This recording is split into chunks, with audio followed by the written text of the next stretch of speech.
Papaya guys, hinog na. Kunin natin to guys. Yung iba kinakain na lang ng mga ibon guys oh.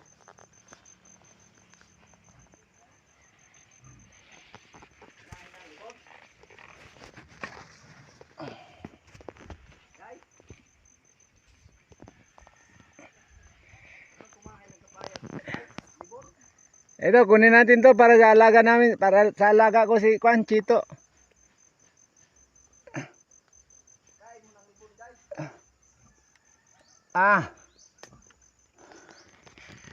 Ang hirap guys. Ihulog na lang natin guys. Ito na yung nakuha kong papaya guys. Nagwawala na yung alaga ko guys. Bigyan natin siya.